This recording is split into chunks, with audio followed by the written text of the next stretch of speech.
Hello. Can I drink that, David? Yeah. Yeah, of course. Go for it. Go for it. Good afternoon. Thanks for joining us at the Grand in Zurich, and you're joined by Ella Toone. Great to see so many of you in the room. We'll take questions from the floor. We'll go to Anton. Hi, Ella. Nice to see you. Ella, your third major tournament final. Just how does it feel when you're this close? Oh, yeah, it's mad. I've not actually thought about that. Yeah, it's amazing. I mean, to make 3 consecutive finals for England is something that we can all be so proud of. The country can be proud of. Yeah, it feels amazing. We're all really looking forward to it already. As soon as one game finishes, we're already looking to the next. But yeah, for me, I'm really excited. I want to go out onto the pitch and give everything for England and for the team and for the fans watching. And yeah, hopefully we can put on a good performance. When England have done well at major tournaments previously, there's always been drama. But have you ever known anything like what you have been through over the last few weeks? It's mad, yeah. I mean, I'm not all for the drama, but we've definitely made it dramatic this tournament. And yeah, sometimes football's not always the way you want it to be. And it would be lovely to win in 90 minutes. But, you know, teams who we're playing against have been really tough. And yeah, we've fought right until the very end, even when it's gone to penalties, even when it's gone 120 minutes. We've never given up. And yeah, we like to add that little bit of drama. I know that the fans at home, we probably give them a heart attack, and everyone in the stadium. But yeah, you can see the fight from the team that no matter what, we want to get the win, whatever game we play in. One of the most intriguing battles going into this game, I suppose, is the midfield, right? Because you've got Patry and Putellas and Bonmati on one side, and then yourself and Georgia and Kira on the other. Is that a real indication of where the game could be won? Yeah, I mean, I think in football, sometimes games are won and lost in the midfield. We know that we have to be on our game. We have so much respect for all 3 of them players, world-class players, who, yeah, are very talented, and they are tough to play against, but we know what we're capable of.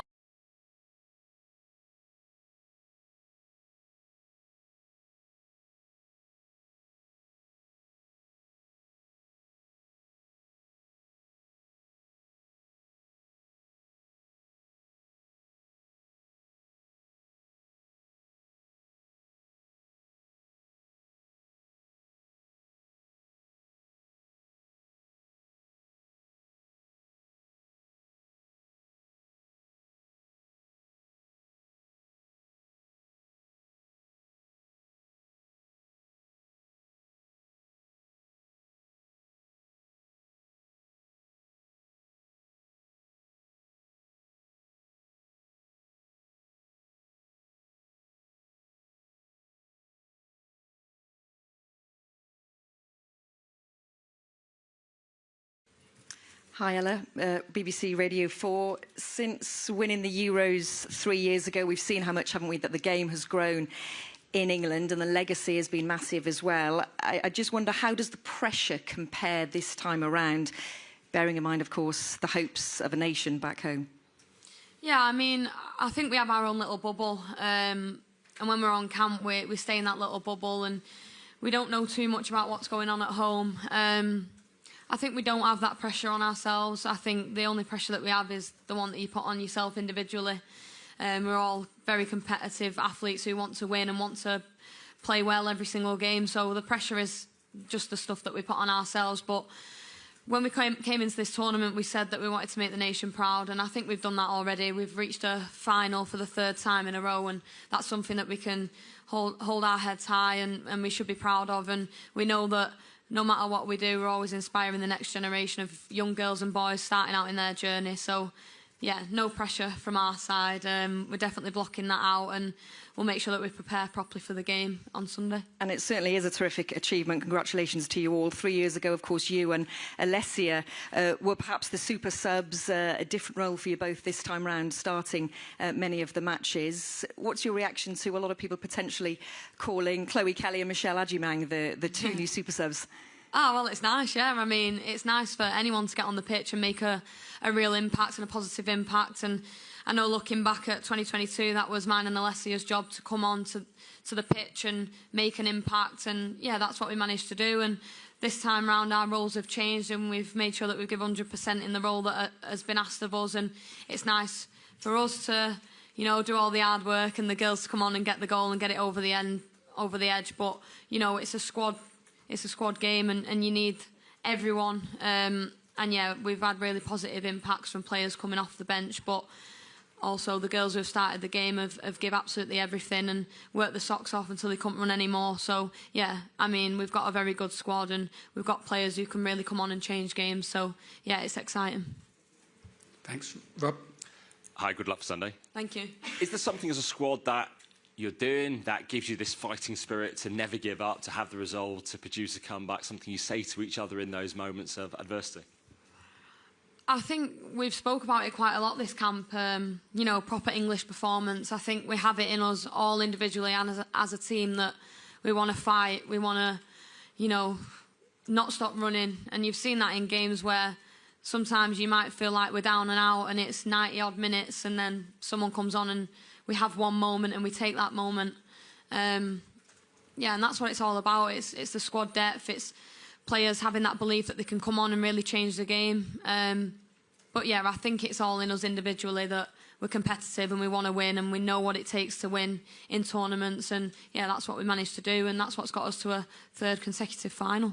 And it's 3 consecutive finals with Serena. How have you seen her change over the years? How does she keep it fresh? How does she inspire you? Are there sort of memories or moments, particularly in this camp, you think that was something she said that was particularly inspirational?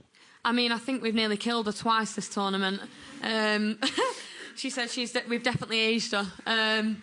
But no, you know, I think that's 5 consecutive tournaments for Serena being in a final, and that's just unbelievable. We know we're in good hands. We know she's a manager who can take teams right to the final. And yeah, I mean, she's done a few good speeches, to be fair, this camp. I'll give it to her. We've been talking about it. But yeah, she's a great manager. She's someone who we all have a lot of belief in, and yeah, we know we're in good hands. And you know, when we go out onto the pitch, we fight for each other, but we fight for her and the staff too, and all the fans watching as well. But yeah, I mean, unbelievable achievement for Serena and for the team too. Thanks. Thanks, Rob. If we can keep it to a question each from here on in, we'll go to Tom at Daily Mirror. It's well distracting, all that tapping, isn't it, David?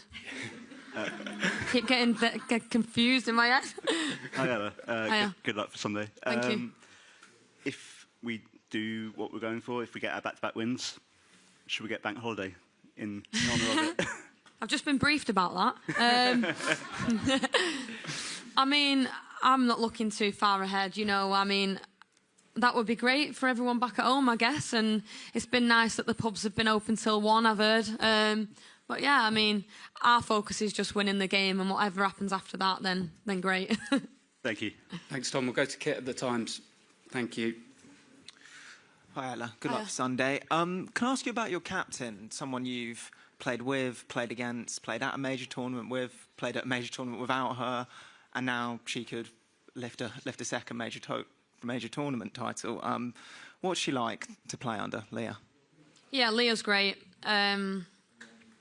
You know, she's someone who rallies the team up, gets everyone going, keeps everyone together. And even her performances, like the way she plays, the way she, you know, the way she plays the game really leads by example. And you want to play for someone like that. You want your captain to really, you know, step up in games. And she definitely does that. And she takes us all with her as well. So, yeah, it would be amazing for Leah to lift another trophy for us. And yeah, she's a great captain, and one that you want to play under, and one that you want to work hard for, because you know that when she goes out onto that pitch, she'll give absolutely everything for everyone. So yeah, she's a great person too. Thank you. Kit, we'll go to Luke at the Telegraph. Might seem a bit of an obvious question, but what feelings do you get when you pull on that England jersey and you're representing your country? How proud are you of that? Yeah, just pride. Every time I get to pull the shirt on, it's just pride. It's something that I dreamed of when I was a little girl, to play for England and to go to major tournaments representing your country. I think I still pinch myself now. I think I'm 50 odd caps in, and it's still an amazing feeling, just like the first one was. And you know, when you pull the shirt on, you want to go out there and make everyone proud. You want to fight for each other, for the fans, and yeah, I think as well when you pull that shirt on, you have that sense of freedom and belief, and yeah, that's definitely the feelings that I get when I pull it on, and yeah, it never changes. Thank you. Thanks, Luke. Would you just go to Emma in front of you, please? Emma from the BBC. Thank you. Hey, Ella. Hi. I just wonder, we've seen throughout the tournament, you and Beth, obviously when you're celebrating, you've put it to the sky. It's a nice emotional moment between the two of you. Was obviously such a difficult period, which you've spoken about so much since then and really well. But I wonder what role Serena played in terms of being a support for you during that tough time when your dad passed away. Yeah, she's been great. I think everyone's been great. You know, we always talk about the togetherness within the squad, and these are the moments that really pull you together. I think me and Beth both come into a tournament, our first one without, you know, our parents. It's going to be difficult, but it's the people that you have around you that you can lean on and that get you through the days that are tough. And even when you're not going through something like that, being away from home is hard. And some days you get up and you just can't be yourself, and you know you struggle, but like I say, it's the people that you got around you, and we've definitely got that squad, and it's nice that I have Beth as well, who's obviously unfortunately going through the same thing, so we really understand each other and how we're feeling, and you know what each of us need. And yeah, Serena's also been amazing. She spoke to me before the tournament, throughout the tournament. If I ever need anything, I know that I can go to her. So yeah, I'm grateful that we've got such a good squad and a lot of good people in it too. Thanks, Emma. We'll go to Aisha. Hi, Ella. I know you guys like a sing-song, a dance. I'm wondering if there's been a song of the tournament that has kind of got you ready in the mood, or maybe a celebratory one. Yeah, we've been singing Heather Smalls' Is It, Proud. Me and Esme really do belt that one out before the game. But yeah, there's been quite a few songs, but that one definitely sticks out. And, you know, the words are actually really fitting as well before you step out onto the pitch and you pull the top on and you're proud. But yeah, it definitely suits my vocals anyway, so. And you told me you felt sick after the quarter-final and the semi-final. Have you got some anti-sickness tablets for Sunday? Yeah, I mean, the quarter-final was 10 times worse when I was sat on the bench watching it. And I felt like I couldn't do anything to help. That was a horrible feeling. But yeah, playing the 120 against Italy, actually, I felt much better being on the pitch. And I remember speaking to Les afterwards because she played the 120 against Sweden and then sat on the bench and watched the rest of the Italy game, and she said it was horrendous. So yeah, I think we'd all definitely prefer to be on the pitch, but I'd prefer to also win in 90 minutes as well. Thank you. Hi, Ella. Speaking to Michelle after the loss to France, she had said, you know, people were thinking, who's the next Alessia Russo, who's going to be the next Ella Toone in this tournament? And you're in the bubble now, but based on your experience a couple of years ago, what do you make, first of all, of how she's responded to the attention she's received already? And what can she expect, maybe, when she actually does leave that bubble of this tournament? Yeah. She might get papped eating a pasty like I did. I'll have to warn her about that. Michelle, it's mad. Like, I would think that she's about 30 years old. You know, she's so mature, she's so humble, and she's come into this tournament with freedom and, you know, not a worry, not a care. She's just gone out there and done what's been asked of her, and she's been amazing for us. She's turned up in big moments when we've needed her, and she's got a lot of talent, and she can do a lot of things that not many players can do. So, and even when she has scored and kept us in games, she's been the same Michelle that she was when we started the tournament. So, yeah, I'm absolutely buzzing for her. It's nice for good people to get things that they deserve, and she's definitely one of those people. And yeah, I think she's definitely in the bubble now, but I think when she gets out, she'll be recognised a lot more than she was before the tournament, that's for sure. And yeah, she definitely deserves that as well. Thank you. Okay, thanks. We'll take one from Norwegian TV, just there. Thank you so much. My first question was already taken, but great answers. About Serena Wigman, what's the last thing she says to you before you go out to play on the field? Oh, it depends whatever speech she's made up for us. Yeah, some words I probably can't repeat. But yeah, she's really motivating. she gets us all in a huddle. We're all listening to her. You know, you really hold on to every word that she says, and when she's finished talking, you're ready to go out and fight for each other. That's for sure. So, yeah, she's definitely up to game with these motivational speeches. What did she say before the Italy match? Oh, I mean, a lot happened since then. I can't remember that far. I can't remember what I did yesterday. But yeah, just like I say, motivational speech and gets you all ready and raring to go. And yeah, sorry, I can't remember it word for word. Thanks. We'll go to Holly at the Daily Mirror. Thanks. Thank you. Obviously, just talking about being recognised, since the last Euros and World Cup, you know, you're the face of Impulse, you've done ads for Charlotte Tilbury. I think Joe joked that he can't get away from you when he went back home. And I just wondered, talking about childhood dreams, you know, how does that feel, being involved with those kinds of like huge ads? And what would little Ella have made of that? Yeah, little Ella definitely didn't think of things like that. Little Ella just wanted to pull on an England shirt and represent a country at major tournaments. So the fact that all that comes with it is amazing. Yeah, and you've got to embrace it all as well. It's, you know, you do things on the pitch and you're rewarded off it by, you know, having partnerships with brands who are really big and people that you want to work with. But yeah, it's been a little bit embarrassing that every time we've been watching a game, my head comes on the screen in the adverts. But yeah, I mean, yeah, it's something that you've just got to embrace. But I think for us as players, it's about what we do on the football pitch, and that will always be at the front of our minds every time we step onto it, that we've got to make sure that we put in performances and that we give 100% when we do. And you never get used to it? Never. Thanks, Holly. We'll go to Catherine, just in front of you, from the Telegraph. Thanks. Hi, Ella. I don't know if you've seen it, but there's a photo of, after Michelle Adjumang scored, of the bench, Serena included, celebrating, and then all the friends and family behind, and it's absolute carnage.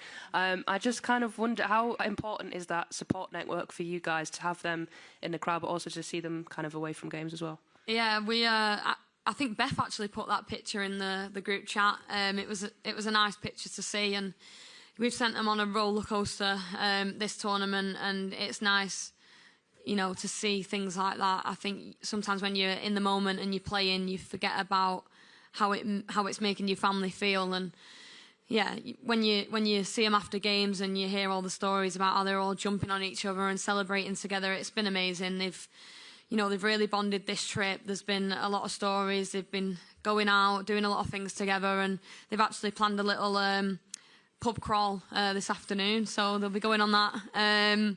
But yeah, it's amazing, and it's so nice to have them here. And when you get an afternoon off and you can go and see them, it lets you switch off. Because like I say, it is difficult being away from home and being away from your people. But when they're here and you get that chance to go and, you know, sit with them and just have a little drink and just chill out, yeah, it really reminds you of why you're here and who you're here for and why you do what you do. So yeah, hopefully we can, you know, kick on in this last game and make it a tournament that they can remember too. Thanks, Catherine. We'll go to Adrian at TalkSport. Thanks. Hi, Ella. I don't know if you know, but you make a brief appearance in It's All Over, the Netflix documentary about what happened to the Spain women's team that won the World Cup. Bonmati has said that they couldn't celebrate properly after that because of what happened. Do you think that that gives them that little bit of extra motivation? And what are your reflections on what happened there? Yeah, I mean, it was a difficult period for the Spanish players, and I think for what they did in the World Cup, for then that to be the main talking point was, yeah, I think it was really tough for them and something that they shouldn't have had to go through. And they should have celebrated what was an amazing tournament for them. And yeah, I mean, the respect that we have for Spain, we've reached them now in, well, since I've been here, 2 finals. So I think, yeah, I mean, both of us want to win, obviously. They have their reasons, we have ours, and I think it's going to be a really tough game. And yeah, you don't know what to expect. We have so much respect for them, the players in the team as well, and the quality that they have. But we also have that belief in ourselves as well that we can, you know, really step up and put on a good performance. So yeah, I think they'll be raring to go, but so will we.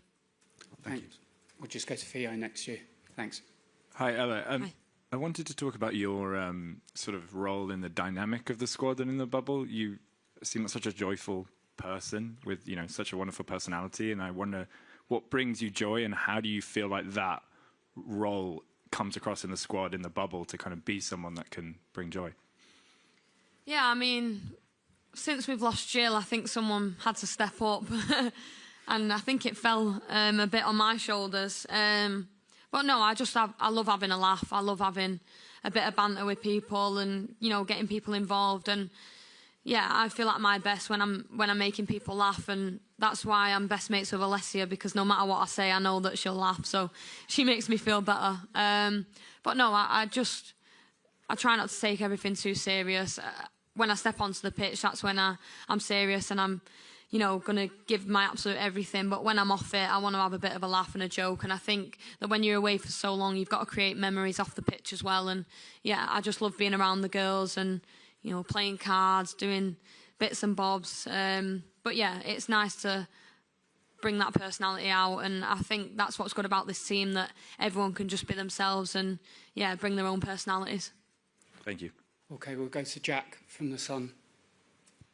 Ella, you spoke about the speeches that Serena's made. Have the most impactful ones been here? Have they been before games, or have they been in huddles ahead of extra time? When has she really made the difference? Yeah, she does them whenever. We had a good one before the Italy game the night before in the meeting, one that definitely stood out. And then again before the game. And yeah, I think half-time is when it's tactics and you're talking tactics and what we can do to improve or what we're doing well. But yeah, Serena's speeches before the games have definitely got us motivated. And even though sometimes we have gone a goal down, you still remember the words that she said before the game. And, you know, it makes you want to go out and put on a performance for the second half as well. So yeah, she's been pulling them out the bag. And yeah, no matter what you say, what Serena says, you listen, because, like I say, she's reached 5 major tournament finals, so she definitely knows what she's doing. Are they emotional ones, or are they ones that scare you, or a bit of both? I won't say emotional. I think it's just motivational. She wants to get you up and ready for the game, and she wants you to step out onto the pitch and be together and fight for each other. And that's definitely the key thing that she wants from us is just to be together and have each other's backs. Thanks. We've got time for 3 quick questions. We're going to go to Tom at The Guardian, Jamie from The Independent, and then German TV at the back. Thanks. Hi, Ella. You've obviously scored in a Euros final, scored in a FA Cup final, World Cup semi-final and a finalissima as well. So I'm wondering, what is it about these big games that brings the best out of you? Yeah, it's not bad, that, is it? I don't know. I just feel like I prepare properly for every game. And I've had chances in finals to put the ball in the back of the net, and that's what I've done. But I try not to think too much about that or put any pressure on it. I just go out there and, you know, do what I can for the team and give my absolute everything. And if a chance falls to me, then hopefully I can put it in the back of the net. And yeah, but for me, it's just about doing my job on and off the ball, making things happen, creating chances for other people. And yeah, hopefully there's a chance that I can put in the back of the net like I have done in previous finals. Thanks. We'll go to Patrick from German TV. Thanks. And we'll finish with you, Jamie. Thank you so much. Hi. Hiya. And hi, David. Alexander Cheverin was here just for the opening game, and we'll come to the final. Do you appreciate enough as a player? And second, what do you think about the tournament in January? Sorry, can you repeat that? Cheverin, the president of the football association. Sorry, yeah. I think for us as players, we're just focused on the game. We know that our families are in the crowd, and that's who really matters to us. We know that we have the bench and the whole squad, staff included, that when we step out onto the pitch, we're fighting for and we're running our socks off for. And yeah, I think we don't focus on much else apart from that. It's about going onto the pitch, giving absolutely everything. And yeah, I think the people in the crowd, the fans, our families, our friends, they're the important ones for us. Hi, can I just finish with a question about Lucy? She can set the record for the most tournament appearances for England with 36. What does that say about her, and what is she like in the kind of final days before a game like this? She's amazing. Yeah, I mean, she's a legend. She's someone who everyone in this team looks up to, and it's not a surprise that she's gonna probably set a record of most appearances in major tournaments. She's an absolute beast. I mean, is she the oldest player in the squad, and she's just played 2 back-to-back 120 minutes? That shows something, and that's something that us younger players and people in the team can really look up to. She's such a good person to have around. She brings that experience. You know, she's someone who you listen to when she talks. She gets people up for the games. And when she steps out onto the pitch, you know that she has your back. If you make a mistake, Lucy will probably win the ball back for you. So, yeah, she's unbelievable. She's had another great tournament for us. And, yeah, it's nice for her to make that many appearances in major tournaments. And for a lot of people, making one is, you know, is a real big achievement. But for Lucy, I know that she'll want to be pushing and pushing for even more. Thanks. Thank you, Ella. Thank you. Thanks for your time, everyone. Thank you. Thank you.